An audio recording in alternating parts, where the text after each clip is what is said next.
अनंत टिप्या refresh व्हा। राज्यातील देशातील कुठलीही आव्हानं पेलण्याची ताकद कोकणी माणसातच आहे, असं प्रतिपादन महाराष्ट्र विधानसभेचे अध्यक्ष राहुल नार्वेकर यांनी मालवण येथील पेंडुरमाण उत्सवावेळी केलं। देवीचरणी सर्वप्रथम ही प्रार्थना करतो की आमच्या या पेंडूर ग्रामस्थांना उदंड आयुष्य लाभो, त्यांच्या अडीअडचणी दूर होऊन त्यांच्या घरात सुख समाधान नांदो, अशी आई मातेचरणी मी प्रार्थना करतो। खरं तर या आमच्या सिंधुदुर्ग जिल्ह्यात देवीचा मान आणि देवीची भक्ती ही या जिल्ह्याच्या संस्कृतीत रुजलेली आहे। मग ती आमची माटोळची जत्रा असो किंवा मग हा पेंडूरचा उत्सव असो, गावोगावी प्रत्येक पाड्यात मोठ्या संख्येने आणि मोठ्या जोमात उत्सव हा कोकणात साजरी केला जातोच। आणि या आपल्या कोकणी संस्कृतीला पिढ्यानपिढ्या वर्षानुवर्ष पुढे न्यायचं काम तुमच्यासारख्या ग्रामस्थांनी सातत्याने केलेलं आहे। बांधवांनो, आताच इकडे सांगण्यात आलं बरोबर आहे आणि हे खरं आहे आणि याचा मला अभिमान आहे की तुमच्यासारखा मी पण याच कोकणातल्या लाल मातीतला सुपुत्र आहे। मूळचा सावंतवाडीचा आहे, 4 पिढ्यांपासून मुंबईत वास्तव्य असलं तरी आमची तोय कोकणाची डाळ काय कायमच राहिलेली आहे आणि कायमच राहील। आईच्या कृपेने आज कोकणातला हा कोकणी माणूस आपला परिवारासोबत मुंबईत स्थापित झाला। मुंबईतल्या कुलाबा क्षेत्रात म्हणजेच मुंबई ही देशाची आर्थिक राजधानी, राज्याची राजधानी असताना खऱ्या अर्थाने मुंबईची राजधानी कुठची असेल तर ते कुलाबा क्षेत्र आहे। तिकडे हायकोर्ट, मंत्रालय, Vidhan Bhavan, Mumbai stock exchange, police मुख्यालय अशा अनेक संस्था याच कुलाबा विधानसभेत आहेत। देशातले सर्वात श्रीमंत लोक याच कुलाबा विधानसभेत राहतात।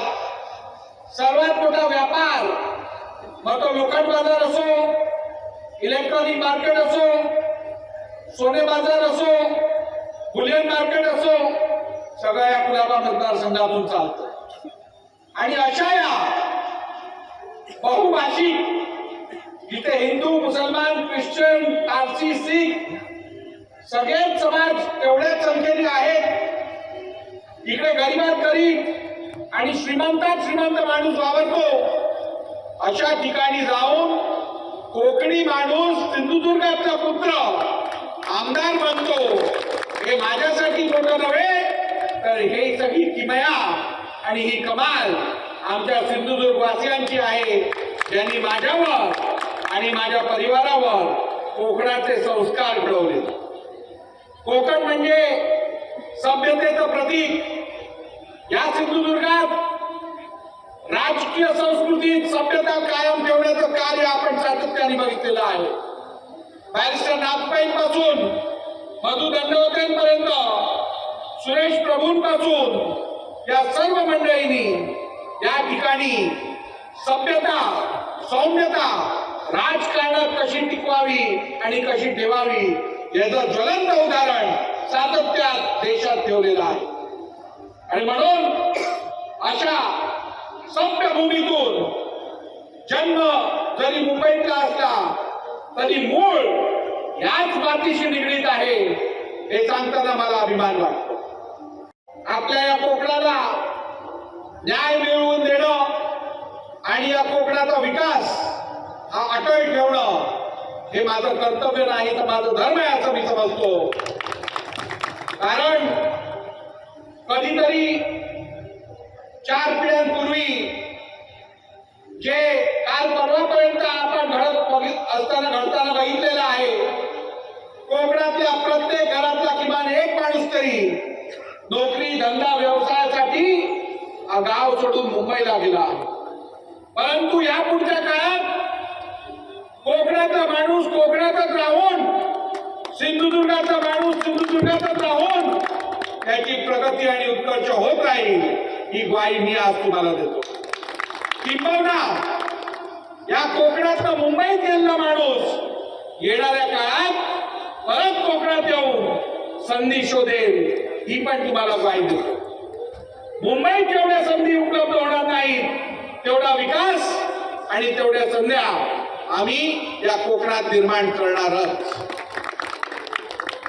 या मातीने आमच्यावर जे संस्कार घडवले आहेत, परोपकार, आपण या ठिकाणी आपल्या कोकणवासियांबद्दलची आत्मीयता, आपल्या सिंधुदुर्गवासियांबद्दलची जी आपुलकी आहे ती केवळ शाब्दिक नसून ती व्यावहारिक पण आणि व्यवहारात पण आपल्याला दिसून येईल.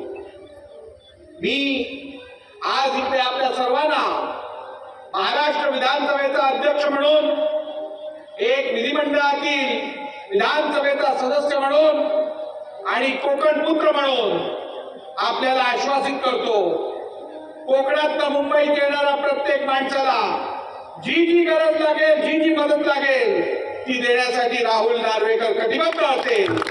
आणि तुमचं हे प्रेम, तुमचे आशीर्वाद आणि तुमची साथ अशीच सोबत ठेवा, जेणेकरून हा कोकण आणि ही कोकणातली माणसं अभिमान वाटेल असं कार्य आमच्याकडनं तुम्ही घडवून घ्या.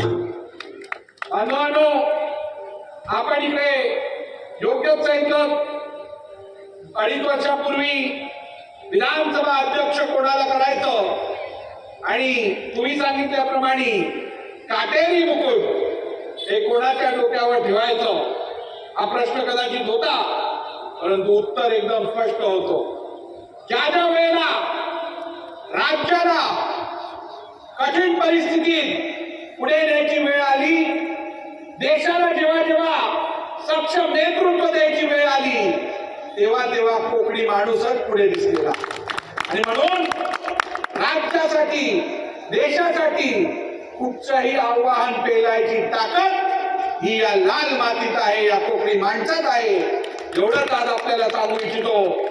आणि परत एकदा देवी चरणी नतमस्तक होत तुम्हा सर्वांच्या उदंड आयुष्याची प्रार्थना करत तुम्हा सर्वांना या उत्सवाच्या मनापासून शुभेच्छा देतो. आमचे दिवसभरातले सर्व अपडेट्स, ताज्या घडामोडी आणि थेट लाईव्ह पाहण्यासाठी सबस्क्राईब करा, लाईक करा कोकणचं नंबर 1 महा चॅनल कोकण 7 लाईव्हचं YouTube चॅनल.